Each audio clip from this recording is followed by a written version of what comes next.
오늘 사랑하는 여러분들과 함께 하나님과 사귐이라는 제목을 가지고 말씀을 나누기 원합니다. 두 번째 강해로 말씀을 전하게 되는데, 오늘 본문에서 사도 요한은 우리의 생명 되신 예수님에 대해서 흩어진 그리스도인들을 위하여, 핍박받고 있는 그리스도인들을 위하여, 또한 믿음이 혹시나 나약해지고 또한 모이기를 힘쓰지 않을까 염려해서 이러한 성도들에게 지금 편지를 쓰기를 2절에서 이 생명이 나타내신 바 된지라 이 영원한 생명을 우리가 보았고 증언하여 너에게 전하노니 이는 아버지와 함께 계시다가 우리에게 나타내신 바 된 이시니라. 그분은, 우리 주님은 태초부터 아버지와 함께 계셨던 분이라고 말씀하고 있습니다. 여기서 함께 계시다는 단어는 정지된 상태에서 함께함이 아니고요, 서로를 향하여 움직이고 또한 대화하고 교제하고 마음을 나누면서 계신다는 그런 의미에서 함께 계셨다라는 단어가 사용되어졌습니다. 삼위일체 하나님은 이제 성부, 성자, 성령 하나님으로서 인격적으로 교제하며 존재하고 계셨고, 또한 그 하나님이 인간을 창조하실 때도 인간을 하나님을 닮아 사회적인 교제 속에서 살아갈 수 있도록 지으셨습니다. 오늘 본문에서 특별히 교회는 사귐의 공동체임을 강조하고 있는데요, 요한 1서 1장 3절에 우리가 보고 들은 바를 너에게도 전함은 너희로 우리와 사귐이 있게 하려 함이니, 사도 요한과 제자들을 우리라고 했는데 우리와 사귐이 있게 하려 함이니, 우리의 사귐은 아버지와 그의 아들 예수 그리스도와 더불어 누림이라. 누림, 지난주 말씀드렸죠? 누림이라. 그래서 아버지와 아들과 성령님을 통해서 이제 우리가 하나가 되고 교제할 때 비로소 성도들과의 공동체 교제가 이루어진다는 것을 말씀하고 있고요. 요한일서 1장 6절에 만일 우리가 하나님과 사귐이 있다 하고, 1장 7절에 우리가 서로 사귐이 있고 하면서 여러분과 저에게 이 공동체의 그 생활 속에 이 사귐, 교제, 그것이 얼마나 중요한가 하는 것을 강조해서 말씀을 하고 있습니다. 여러분과 제가 하나님과 또한 주님과 성령님과 끊임없이 교제하고 있다면 그 교제를 통해서 성도와의 그 교제는 더욱 아름다워지게 될 것입니다. 그래서 우리는 성도와의 그 친밀한 교제를 위해서 먼저 우리는 주님과의 깊은 교제의 필요성을 말씀하고 있다고 지난주 말씀을 드렸습니다. 그렇다면 여러분과 제가 하나님과의 그 사귐, 하나님과의 좀 더 깊은 교제를 위해서 해야 될 일이 무엇일까? 그것은 첫째, 여러분과 저는 진리 안에서 살아야 한다는 말입니다. 5절 6절 같이 한번 읽겠어요. 시작. 우리가 그에게서 듣고 너에게서 전하는 소식은 이것이니 곧 하나님은 빛이시라 그에게는 어둠이 조금도 없으시다는 것이니라. 만일 우리가 하나님과 사귐이 있다 하고 어둠에 행하면 거짓말을 하고 진리를 행하지 아니함이거니와. 사도 요한은 그에게서 들은 것 뭘 들었을까요? 사도 요한은 하나님의 말씀을 들은 것을, 예수님을 통해서 직접 들은 하나님의 말씀을 지금 흩어진 그리스도인들에게 담대히 전하고 있는 것입니다. 이 말씀을 전하다가 사도 요한도 이제 순교당할 수도 있고 감옥에 갇힐 수도 있고 화형에 처할 수도 있는 그러한 그 당시의 배경이었지만은 그럼에도 불구하고 담대히 말씀을 전했어요. 무엇을 전했을까요? 곧 하나님은 무엇이라고요? 빛이시라. 그에게는 어둠이 조금도 없으시다. 사도 요한이 예수님께 듣고 전한 소식은 하나님은 무엇이라고요? 빛이시라. 태양에서 나오는 눈에 보이는 자연 빛도 있고요, 전기에 의하여 나오는 인공적인 빛도 있지만 자연의 빛과 인공의 빛이 아닌 하나님은 예수님을 믿는 자들에게 빛이 되어주신다라는 것을 말씀하셨습니다. 하나님은 빛이라. 하나님은 이미 빛으로 나타나셨고 우리들 마음속에 빛을 이제 비춰 주었다는 말입니다.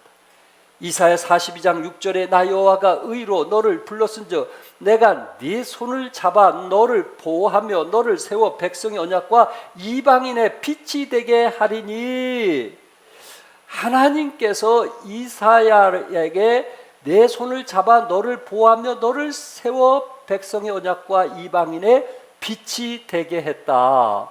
이사야가 하나님께서 특별히 부르셔서 그를 빛이 되게 하셨다 하면은 여러분과 저도 뭐가 되는 거예요? 빛이 되는 거예요.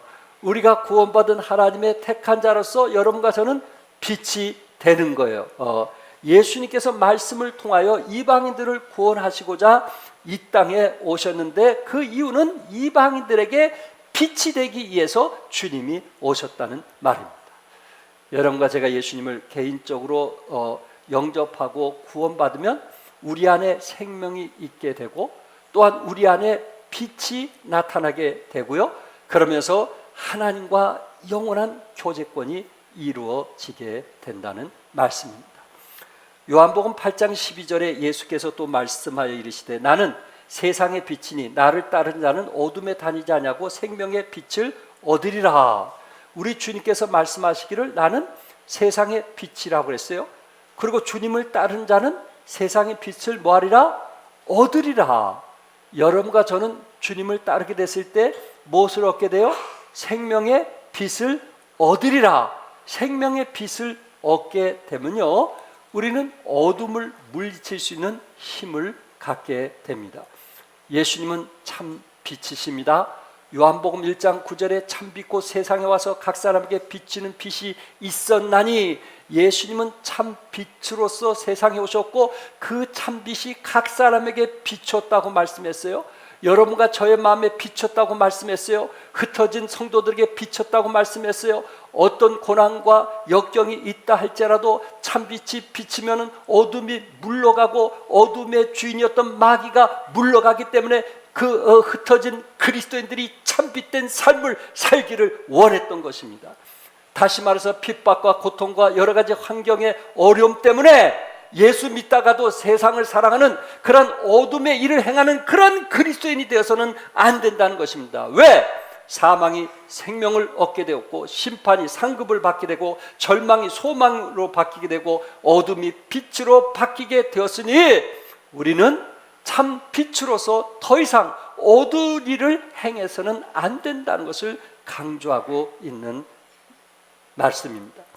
참 빛이 내 마음을 비추시면 내 생각, 내 경험, 내 뜻대로 살았던 것을 우리는 내려놓게 됩니다. 이제는 아버지 뜻대로 살고 싶은 마음을 갖게 된다는 말이고요. 그 일을 위해서 성령께서 우리 안에 계신 성령께서 우리 마음을 그렇게 계속 인도하신다는 말씀입니다. 사람의 마음이 어두우면요 우울해집니다. 마음이 어두워지면요 부정적인 생각을 갖게 되고요 마음의 기쁨과 평안을 잃게 됩니다. 내일이 불안하고 걱정이 되는 것입니다. 그러나 참 빛이 내 마음속에 들어오신 분들은요 내일 일이 힘들고 지칠지라도 누구를 의지하는 마음을 주실까요?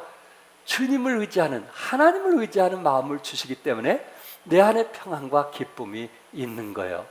육신에 속한 사람은 항상 내일에 대해서 불안하고 걱정이 되지만 예수 믿는 사람, 영의 사람들은 하나님, 살아계신 하나님, 또한 우리를 형통케 하시는 하나님, 내일보다는 오늘 함께 하신 하나님을 우리 안에서 의지하는 마음을 갖게 돼요. 그래서 우리 마음이 평안하는 거예요. 우리 마음이 기쁨이 있는 거예요. 어떤 일이 있다 할지라도 두려워하지 않게 되는 것입니다. 6절에 만일 우리가 하나님과 사귐이 있다 하고 어둠에 행하면 거짓말하고 진리를 행하지 아니함이라. 다시 말해서 여러분과 제가 하나님과 사귐이 있다면 뭐를 행한다는 거예요? 진리를 행한다는 거예요. 여러분과 제가 하나님과 사귐이 있느냐 없느냐 하는 것을 여러분들이 뭔가 보기를 원한다면 내 행동이 늘 선택이 진리 쪽이냐 그렇지 않으면 어둠 쪽이냐 하는 것을 자신이 스스로 한번 평가해 보시기 바랍니다. 매사에 많은 생각을 갖게 되고 많은 걱정과 염려를 하게 되는데 결론적으로 항상 아버지의 뜻을 따르려고 내가 선택하고 있다면 바로 그 사람은 진리를 행하는 사람인데, 우리 안에 빛이 있는 사람은 어떤 사람이냐? 바로 진리를 행하는 사람이고, 하나님과 사귐이 있는 사람은 어떤 사람이냐? 결국은 뭘 행하는 사람이에요? 진리를 행하는 사람이에요. 걱정도 있고 염려도 있지만, 그러나 결론적으로 어떤 일을 행동으로 옮길 때는 하나님이 기뻐하시는 쪽으로 선택하는 모습들을 보게 됩니다. 사복음서에 보면은 예수님은 아버지의 뜻을 행하기 위하여 오셨다고 말씀하고 있습니다. 예수님께서는 자신의 뜻을 행하기 위해서 오신 것이 아니고 누구의 뜻을요? 아버지의 뜻. 이미 구약 성경에 예언된 그 약속의 말씀을 이루기 위해서 예수님은 이 땅에 오셨다고 말씀하고 있어요. 우리 주님은 이 땅에 오실 때 자신의 뜻을 행하기 위한 것이 아니고 누구의 뜻이요? 아버지의 뜻, 진리를 행하기 위해서 오셨다고 말씀하고 있어요. 그런데 특징 중에 하나가 뭐예요? 예수님은 하나님과 깊은 교제가 있었다는 말입니다. 기도를 통해서 깊은 교제를 하셨고, 또한 말씀을 통해서 주님과 깊은 교제를 하면서 자신의 뜻을 행하기 위한 것이 아니고 십자가에서 자기를 죽이려고 했던 그 사람들을 천사를 보내서 다 죽일 수도 있지만, 그러나 주님이 마음을 절제했던 이유가 무엇일까요? 아버지의 뜻을 행하기 위해서 오셨기 때문에 그렇습니다. 여러분이 잘 아시는 겟세마네 동산에서 주님께서 마지막 그 십자가 앞에 두고 기도하실 때 이 잔을 옮겨달라고 했지만은, 그러나 뭐라고 말씀했어요? 내 뜻대로 마옵시고 누구 뜻대로? 아버지 뜻대로. 그것이 주님과 사귐이 있는 사람에게 나타나는 아름다운 모습 아닐까요? 늘 경건의 시간을 통해서 하나님과 교제권을 갖는 사람에게 나타나는 특징이 아닐까요? 말씀을 멀리하게 됐을 때 어두운 일, 하나님이 기뻐하지 않는 일을 행할 수 있겠지만, 주님과 사귐이 있는 사람들의 특징이 뭐냐면은 어떤 결과적으로 마지막 선택한 거 보면 그것은 자기 뜻, 자기 감정, 자기 생각보다는 누구의 뜻을 행하게 돼요? 아버지의 뜻을 행하게 되더라 이거예요. 왜 그랬을까요? 하나님과 뭐가 있으니까? 사귐이 있으니까. 예수님과 사귐이 있으니까. 또한 그 자신이 이미 빛의 자녀로서 하나님을 기쁘게 하는 어둠의 일을 행하는 것이 아니고 하나님의 그 기뻐하시는 일을 행하기 때문에 결국은 선을 행하게 되더라는 말입니다. 애슐리 메디슨이라는 회사에 대해 들어본 적이 있으십니까? 저도 처음 듣는 이야기입니다. 애슐리 메디슨이라는 회사는 불륜을 조장하는 사이트라고 합니다. 인생은 짧습니다.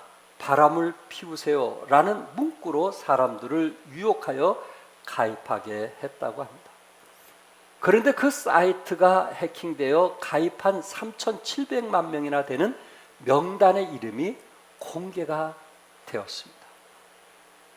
그 결과 불륜 사이트에 가입한 사람 가운데 자살하는 사람이 생기게 되고요. 미국에서는 400명이나 되는 교계 지도자들이 사표를 내는 부끄러운 일들이 발생하게 되었습니다. 왜 이런 일이 발생한 겁니까?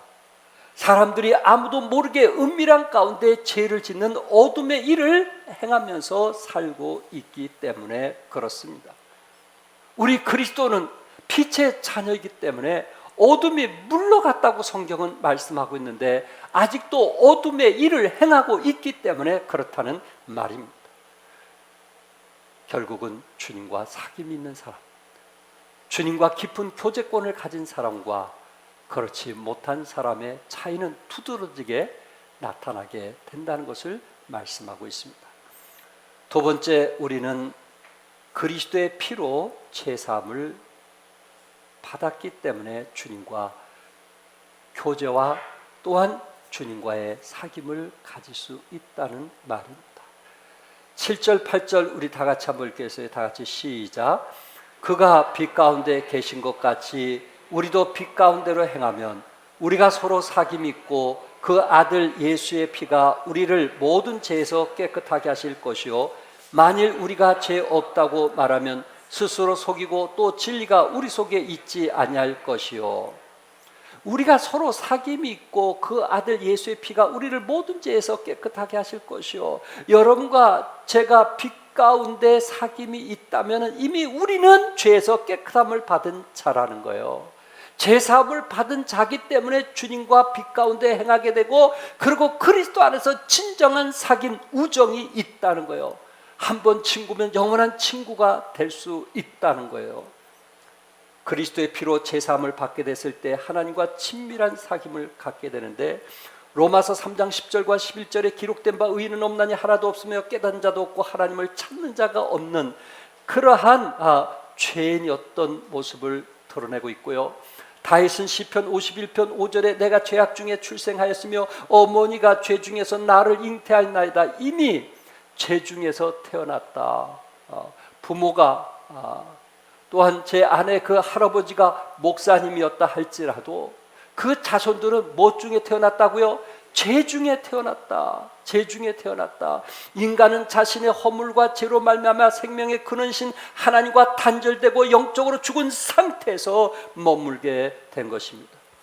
겉으로 보기에는 살았다는 이름을 가진 자나 죽은 자라고 성경은 말씀하고 있습니다. 에베소 2장 13절에 이제는 전에 멀리 있던 너희가 그리스도 예수 안에서 그리스도의 피로 모여졌다고요? 가까워졌느니라. 우리 하나님과 사귐이 있다는 거, 저는 이 말씀을 묵상하면서 도저히 제가 받아들이기가 어려운 거예요. 제가 믿음 없이는 하나님과 사귐이 있다는 그 자체가 받아들이기가 어려운 거예요. 그런데 감사한 것은 그리스도의 피로 가까워졌느니라. 아멘. 그리스도의 피로, 예수 그리스도의 피로 우리 하나님을 나와 함께 아바 아버지라 부를 수 있고 그분과 교제할 수 있다니 이보다 더한 축복이 어디 있겠느냐 이거예요. 그리스도의 피, 십자가의 피, 피의 능력으로 말미암아 우리 하나님을 아바 아버지라 부를 수 있고 그와 사귐이 있고 나의 마음을 터놓고 얘기할 수 있는 그런 분이시라는 거. 예수님의 피는 우리의 힘이 되고 예수님의 피는 하나님과 더 가까워질 수 있는 능력이 되고 파워가 된다는 말씀입니다. 알렉산드리아에 있는 기루스라는 사람이 정욕의 유혹을 받지 않는 사람은 희망이 없다. 당신이 유혹을 받지 않는 까닭은 이미 죄를 짓고 있기 때문이다. 유혹의 자리에서 죄와 싸우지 않는 사람은 이미 육체로 죄를 범하고 있는 것이다. 죄를 범하고 있는 사람은 유혹의 고통을 받지 않는다. 여러분과 제가 만약에 유혹의 고통을 받지 않는 사람은 그 사람은 희망이 없다는 거예요. 마귀는 죽은 사자를 건드리지 않는다는 말처럼 죽어있는 사람을 건드릴 필요가 없어요. 죽어있는 사람을 유혹할 필요가 없어요. 이미 유혹받은 사람을 유혹할 필요가 없다는 거예요. 만약에 여러분과 제가 유혹을 당하고 있다면 그것은 여러분과 제가 하나님과 사귐이 있으면서 거룩하게 살려고 애쓰는 사람들이기 때문에 유혹하고 있는 거예요. 요한일서 2장 16절에 이는 세상에 있는 모든 것이 육신의 정욕과 안목의 정욕과 이생의 자랑이니 다 아버지께로부터 온 것이 아니요 세상으로부터 온 것이라. 결국은 여러분과 제가 살아가면서 육신의 정욕과 안목의 정욕과 이생의 자랑들이 우리를 늘 유혹하고 있다는 거예요. 그럴 때마다 여러분과 저는 하나님과의 깊은 사귐을 통해서 지금까지 이겨온 것이 하나님의 은혜인 것을 믿으시기 바랍니다. 위대한 학자 토마스 아퀴나스는 신학대전이란 그의 책에서 영적 쾌락에서 기쁨을 얻지 못하는 사람들이 몸의 쾌락으로 돌아선다라는 말을 했어요. 여러분과 제가 영적으로 엔조이, 영적으로 하나님과 깊은 관계 속에서 그 기쁨을 얻지 못한다면은 그 말은 무슨 말이냐면은 여러분의 그 몸이 이미 세상의 쾌락을 즐기고 있다는 거예요. 내가 영적인 쾌락을 즐기지 못하면 세상의 쾌락을 즐기고 있다든지 세상의 쾌락을 즐기고 있다면 영적인 쾌락을 느끼지 못하든지 한다는 거예요. 예수님은 십자가에서 인간의 정욕을 완전히 끊으셨습니다. 예수님의 부활은 영적인 새 생명을 얻은 것입니다. 십자가의 피 흘리심은 인간의 죄사함을 받은 것입니다. 십자가의 죄사함은 정욕과 싸워 더 이상 정욕이 주장하지 못하게 했던 것이 바로 십자가의 능력이요 힘인 것입니다. 사도 바울은 십자가의 능력을 믿기 때문에 날마다 자기를 쳐서 복종한다고 말씀하고 있습니다. 사랑하는 성도 여러분, 우리는 주님과 사귐이 있을 때 모든 죄에서 깨끗하게 받으심을 믿으시기 바랍니다. 예수님을 내 마음에 영접하는 순간 우리는 깨끗함을 받기 때문에 더 이상 죄를 짓지 않는다는 말입니다. 끝으로 세 번째, 우리의 죄를 자백해야 합니다. 9절 10절 같이 한번 읽겠어요. 다 같이 시작. 만일 우리가 우리 죄를 자백하면 그는 미쁘시고 의로사 우리 죄를 사하시며 우리를 모든 불의에서 깨끗하게 하실 것이요 만일 우리가 범죄하지 아니었다면 하나님을 거짓말하는 이로 만드는 것이니 또한 그의 말씀이 우리 속에 있지 아니하니라. 오늘 이 시간에 여러분과 제가 정말 간과해서는 안 될 중요한 것인데 그것이 자백이라는 것입니다. 자백은 고백과는 다릅니다. 회개, 고백, 그 말은 영어로 유턴이라는 단어를 쓰기도 하고 한국말로는 완전히 죄로부터 돌아섰다는 단어를 쓰고 있습니다. 고백이라는 단어는 입술의 고백이 아니고 행동의 변화를 의미한 것입니다. 고백은 이례적으로 만족합니다. 단 한 번 고백을 통해서 여러분과 저는 하나님의 자녀가 되고 우리는 영원한 생명을 얻게 되었습니다. 그런데 우리가 살아가면서 자백이 필요합니다. 제가 지난주에 말씀드린 대로 영지주의자는 육신적으로 무슨 죄를 져도 괜찮다라는 이론을 주장했다고 그랬어요. 그래서 예수 믿고 구원받으면 영원히 천국 가기 때문에 육신으로 마음대로 죄를 져도 괜찮다, 이런 사상이 교회 안에 들어왔다는, 또한 흩어진 성도들이 그런 개념을 받아들여서 죄를 질 수도 있다라는 말씀을 드렸어요. 그런데 오늘 그 요한 1서에서 강조하는 것은 고백이 아닌 뭘 강조하는지 아시겠죠?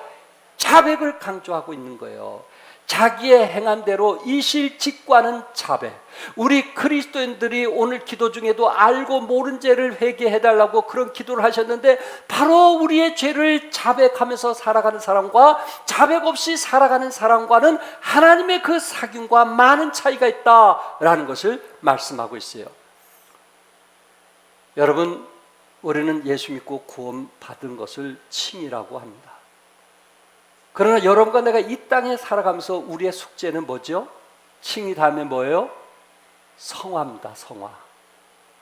그리고 영화거든요. 영화는 우리가 영원한 몸으로 들림받게 되는데, 여러분과 제가 살아가면서 성화, 그 당시 영지주의자는 성화에 대해서는 마음대로 죄를 져도 된다라고 했는데, 우리 주님께서 뭐라고 말씀했느냐?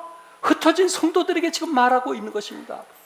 갈라디아서 4장 19절에 나의 자녀들아 너희 속에 그리스도의 형상을 이루기까지 다시 너희를 위하여 해산하는 수고를 하노니. 그리스도의 형상, 사도 바울은 저들에게 복음을 통해서 예수 믿고 구원받게 하는 이러한 힘들고 어려운 해산의 수고를 했지만, 또 한 번의 해산의 수고는 저들을 이제 말씀으로 훈련하고 제자되게 해서 그리스도의 형상을 닮게 하는 것 아니겠어요? 제자 훈련이라는 것은 스스로 힘들고 지치고 어려운 것을 스스로 이겨나가게 하는 것이 훈련 아닐까요? 주위에 있는 많은 시련과 어려움과 역경을 딛고 이기도록 하는 것이 제자 훈련 아닐까요? 왜 다른 사람보다 우리가 양육을 중요시하는 이유가 뭘까요? 똑같은 어려운 시련을 당할 때, 남들에게 똑같은 어떤 말을 듣게 되었을 때, 그것을 내 신앙 안에서 딛고 이겨서도록, 다른 사람의 도움이 아닌 내 스스로 딛고 이기도록 하는 거 아닐까요? 그것이 그리스도의 형상을 이룰 때까지 다시 너희를 위하여 해산하는 수고를 하노라 라고 바울은 말하고 있습니다. 사도 바울은 구원받은 하나님의 자녀들을 양육하는 이유는 그리스도의 형상을 닮도록 하기 위한 것입니다. 우리가 이 땅에 살면서 얼마나 그리스도의 형상을 닮느냐가 우리의 숙제입니다. 그래서 성화가 되는 과정에서 우리는 날마다 예수님을 닮아가면서 거룩한 삶을 살 수 있는 것입니다. 이재기 목사님이 쓴 책을 읽게 되었는데 사도행전에서 리더십을 배우라는 책이었습니다. 우리 신학교의 교수님이기도 하십니다. 그 책에서 거룩은 세상과 다른 것이며 예수님을 닮는 것이라 라고 했습니다. 거룩은 죄로부터 구별이라는 의미도 갖고 있지만은 그것이 다가 아니라는 것입니다. 거룩의 본질은 세상과 다르다는 것입니다. 거룩이라는 이 히브리어에는 구별된다, 분리된다, 따로 떼어지다는 의미로 사용되어지고 있습니다. 거룩하다는 말은 그분이 단순히, 우리 하나님이 단순히 죄를 짓지 않는다는 뜻이 아니고 우리 하나님은 다른 피조물로부터 구별된 존재시다, 또는 인간과는 다른 분이시다라는 의미에서 우리 하나님은 뭐 하신 분이라고요? 거룩하신 분이십니다. 우리 주님께서 내가 거룩하니 너희도 거룩하라고 말씀하신 이유가 뭐냐면 우리가 거룩하다고 하는 것은 세상과 다르게 사는 것이고 더 적극적으로 상과 존재에서 예수님을 더 닮아가는 것을 말하고 있습니다. 오늘날 교회에 세속화라는 말이 세상 사람들의 입에서 회자가 되고 있습니다. 그 말은 교회가 세상을 닮아간다는 뜻입니다. 그러므로 거룩은 죄를 짓지 않을 뿐만 아니라 뛰어넘어 예수님처럼 용서할 줄 알아야 되고, 예수님처럼 상대방을 끝까지 사랑할 줄 알고, 예수님처럼 겸손하고 온유하며, 그리고 또한 오래 참는 그런 예수님의 품격을 배워나가는 것이 바로 그리스도의 형상을 닮아가는 것 아니겠습니까? 거룩은 세상과 다른 거예요. 죄를 자백하면서 살아간 사람은 거룩한 삶을 사는 거예요. 세상과 다른 삶을 사는 거예요. 예수님의 마음을 닮아가는 거예요. 그런데 죄를 자백할 줄 모르는 사람은 어둠에 속한 그런 생활을 하기 때문에 자기의 생각, 자기의 감정, 자기의 뜻대로 절제하지 못하고 살아가는 모습들을 보게 됩니다. 그럴 때 그 안에서는 진정한 교제권, 공동체라는 것을 맛볼 수가 없습니다. 사랑하는 성도 여러분, 성도들과 교회가 왜 세상에 선한 영향을 미치지 못할까요? 우리의 거룩함을 잃어버렸기 때문에 그렇습니다. 안타깝게도 우리는 죄로부터 구별된 삶을 잘 살지 못하기 때문입니다. 세상과 다르기보다는 오히려 세상과 너무 닮아가기 때문에 그렇습니다. 달라야 되는데 닮아가는 것입니다. 달라야 되는데 닮아가는 것입니다. 여기서 중요한 것은 세상과 달라야 영향을 미치며, 또한 세상과 닮아야 또한 우리는 우리 주위의 사람들에게 영향을 미칠 수 있다는 것입니다.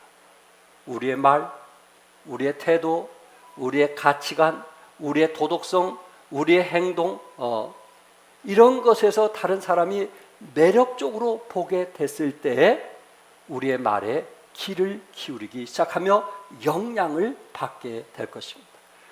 10절에서 만일 우리가 범죄하지 아니했다면 하나님을 뭐하는 자로? 거짓말하는 이로 만드는 것이니. 저도 거짓말할 때가 있습니다. 왜 저라고 범죄하지 않겠어요? 그래서 여러분은 목사에 대해서 사랑의 대상이 돼야지 뭐의 대상은 아니라고 그랬어요? 사랑의 대상은 되지 뭐는 돼서는 안 된다고요? 또 잊어버리셨나요? 믿음의 대상이 되어서는 안 된다는 거예요. 우리가 상호간에 그 상대방을 믿음의 대상으로 봐서는 안 되고 무슨 대상으로? 사랑의 대상이에요. 왜? 실수할 수 있기 때문에. 왜? 우리의 마음을 제일 가까운 사람이 상처를 줄 수 있기 때문에. 그래서 우리는 믿음의 대상이 아닌 무슨 대상으로 생각해야 돼요? 사랑의 대상으로 불쌍히 여기고 그분 편에 서서 함께하는, 실수가 있음에도 불구하고. 왜? 믿음의 대상이 아니까 처음부터. 우리는 범죄할 수 있어요. 여러분이 아시는 대로 사울 왕과 목동이었던 다윗의 두 사람의 차이점이 무엇입니까? 다윗은 사울보다 더 무서운 죄를 지은 것 아시죠? 사울이 지은 죄는 단지 다윗을 미워한 것뿐이에요. 그런데 여기 차이점은 뭐냐면 다윗은 사울과 달리 하나님 앞에 책망을 듣게 되었을 때 그 자리에서 무릎을 조아리고 회개할 줄 알았단 말이에요. 잘못을 인정할 줄 알았단 말이에요. 내가 잘했던 중요한 것은 내가 내 말에 당신에게 상처를 줬다면 미안하다 말할 수 있는 사람, 내 태도가 당신의 마음에 아픔을 줬다면 미안하다 말할 수 있는 사람, 그 사람이 결국은 성장한 사람 아닐까요? 원숙한 사람 아닐까요? 다윗은 변명하지 않았어요.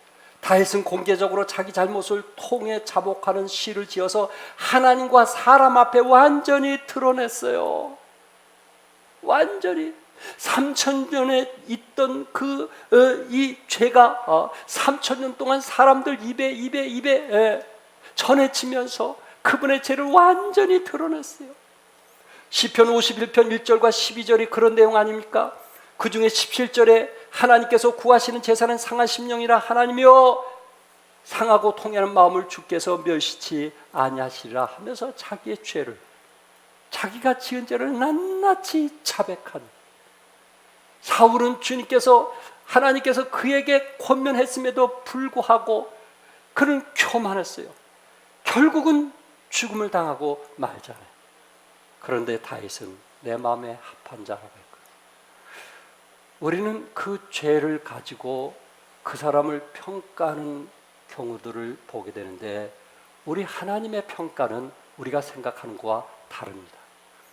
하나님께서는 우리 죄를 자백하면 우리 하나님 뭐 하시는 분이에요? 용서하시는 분.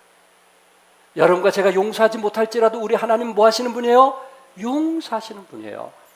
그래서 우리는 의론자가 되었고 하나님의 자녀가 되었을지라도 이 땅에 살면서 얼마나 우리가 성화가 되어서 우리 주님을 이제 신랑으로 맞이할 건가, 그것을 보기 원하는데 역시 그것도 우리의 죄를 자백하면은 용서받은 사람으로서 아름다운 드레스를 입고 주님을 맞이하게 될 것입니다. 유명한 학자인 제롬은 고기를 먹고 포도주를 마셔 배를 채우는 일은 정욕의 온상이다라고 했습니다. 언제나 누구에게나 식탁과 정욕은 연관성이 있습니다.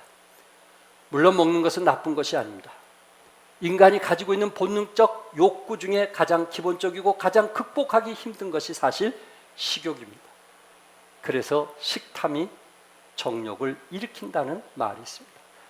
어느 사회 심리학자는 덜 누리는 것이 더욱 많은 기쁨을 준다라고 했어요.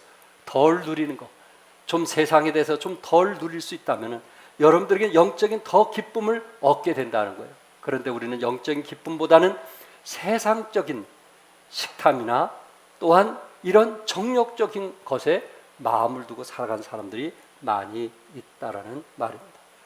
탐심이란 하나님보다 세상을 추구하는 것입니다. 욕망을 추구하는 것은 우상 숭배나 다름이 없습니다. 이런 우상 숭배는 다 십자가에 못 박아버리고 주님을 따르는 그리스도인이 되라고 말씀하고 있는데, 여러분이 잘 아는 갈라디아서 5장 24절, 그리스도 예수의 사람들은 육체와 함께 그 정욕과 탐심을 십자가에 뭐 했느니라?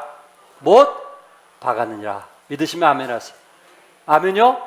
못 박았느니라. 그런데 아직도 정욕과 탐심으로 산다면 우리는 그것을 그때마다 주님께 자백해서 더욱더 성화되는 삶을 살아야 될 것입니다. 1982년 미국의 범죄학자 제임스 윌슨과 조지 켈링은 깨진 유리창의 이론이라는 사회 무질서에 관한 논문을 발표했습니다. 깨진 유리창.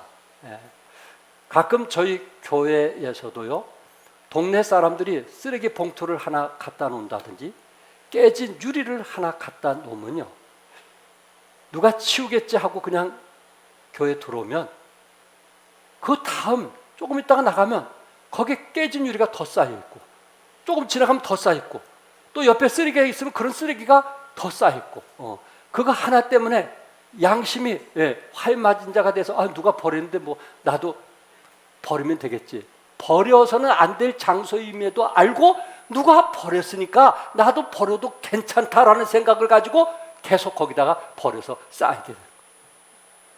그래서 들어올 때 나올 때 있으면 그냥 가지고 들어오는 거예요. 우리 부목사님이 그 일을 잘하세요. 가지고 들어오는 거예요. 왜? 다른 사람이 버리지 못하도록 하기 위한 거예요. 그게 바로 깨진 유리창의 이론이라는 거예요. 사랑하는 성도 여러분, 우리가 실수할 수 있고 넘어질 수도 있지만 그 죄를 자백하지도 않을 수 있어요. 자존심이 강해서. 아이 뭐 다른 사람도 그런데. 그리고 넘어갈 수도 있어요. 오케이. 근데 여기서 끝난 게 아니야. 또 반복해서 죄를 질 때는 당연하게 생각하고 또 그런 죄를 질 때는 뭐 당연한 것처럼 양심에 전혀 거리낌이 없는, 성령께서 우리를 근심하게 하는데도 어느 순간 그것이 이제 자연스러워져 가지고 성령이 근심하게도 하지 않는, 그래서 죄를 범해도 그것이 무덤덤한 그런 삶을 살 수 있단 말이에요.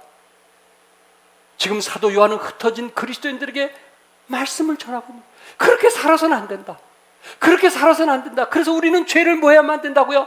자백해야만 돼. 그것이 고쳐지지 않는다 할지라도 자백하는 속에서 어느 날 성령 안에서 자유함을 얻는 그런 시간을 가져보라는 말씀이에요. 에브라함 링컨 대통령은 유머 감각이 있는 정치가로 알려져 있습니다. 그의 자녀들이 어렸을 때 두 아이가 막 싸우는 거예요. 그 소리가 밖에 들리니까 사람들이 와서 아니 무슨 일 때문에 저렇게 두 아이가 이렇게 싸우냐고 그렇게 이야기를 했어요. 그때 링컨은 특유의 미소를 지으면서 염려할 거 없습니다. 인류의 보편적인 문제가 일어났습니다 라고 했다고 합니다. 인류의 보편적인 문제가 내 자식들을 통해서 일어났습니다. 이웃 사람들이 아니 인류의 보편적인 문제라니요? 두 아들 싸움이 무슨 인류의 보편적인 문제가 됩니까? 했을 때 링컨은 제가 두 아이에게 호두 과자 셋을 주었더니 둘이서 서로 두 개를 가지겠다고 싸우는 것입니다. 싸우는 것입니다. 이게 인류의 보편적인 문제가 아닐까요? 인류의 보편적인 문제가 무엇입니까? 탐심입니다. 지금 세계는 러시아가 우크라이나에게, 중국이 대만에게 보여준 그 전쟁은 강자가 약자를 잡아먹는 양육강식의 정글 법칙만 존재하고 있습니다. 인간의 탐심이 우리의 지구를 짐승이 우글거리는 정글로 만드는 것입니다. 그래서 우리는 탐심을 뭐 해야 된다는 거예요? 자백해야 된다는 거예요. 그래서 하나님과 사귐을 지속하고 그리고 거룩한 성품을 닮아가라는 말씀입니다. 자신의 유익을 위한 탐심, 자신의 배를 채우기 위한 탐심, 가장 좋은 것만 골라 드시면서 영을 위해서는, 하나님 나라를 위해서는 절제도 너무 절제하는 그런 모습, 거룩한 성품을 가질 수 있기를 바랍니다. 예수 그리스도의 보편적 문제가 무엇입니까? 우리 주님은 인류를 구원하기 위해서 오셨습니다. 누구나 십자가로 구원을 받을 수 있도록 하셨습니다. 한 사람도 멸망하지 않을 것입니다. 성도 여러분, 저를 보세요. 저는 말씀을 묵상하다 이런 생각을 해봤어요. 만약에 이 지구에 나 한 사람만 있다면 어떻게 할 건가? 이 지구에 70억이 아닌 나 한 사람만 이 땅에 존재한다 할지라도 우리 하나님께서 예수님을 육신을 입고 이 땅에 오시게 했을까라는 생각을 갑자기 갖게 되는 거예요. 우리 주님은 하나님의 형상으로 만든 나 한 사람을 사랑하기에 보좌를 버리고 이 땅에 오신 주님인 것을 내가 믿게 되는 거예요. 이런 주님이라는 거예요. 여러분, 오늘 성가대 찬양 보게 됐어요. 또한 우리 특별 찬양들도 하셨어요. 여러분이 정말 한 사람의 대상을 위해서 최선을 다해 찬양할 수 있겠느냐 말이에요. 우리 주님은 그 한 영혼을 위해서 모든 것을 다 쏟으셨는데, 한 사람을 위해서 모든 것을 다 쏟았는데 우리는 그 한 사람을 위해서 정말 몇 시간을 메시지를 준비하고 쏟아 붓겠느냐 하는 거예요. 우리 주님이 그러신 분이에요. 한 사람의 변화를 위해서, 한 사람의 기적을 위해서. 십자가에서 그리스도께서 이루신 사랑과 공평과 정, 이런 거룩한 삶, 성화되는 삶, 그 일을 위해서 자백하는 십자가를 통해서 진리를 행하시고, 또한 제3 받은 하나님의 사람으로서 주님과 사귐이 있으시길 바라고, 또한 죄를 지을 때마다 자백함으로 거룩하고 흠없는 삶이 되어서 주님 앞에 가실 때 잘했다 칭찬받는 하나님의 사람들이 되시길 주님의 이름으로 축복합니다. 기도하겠습니다.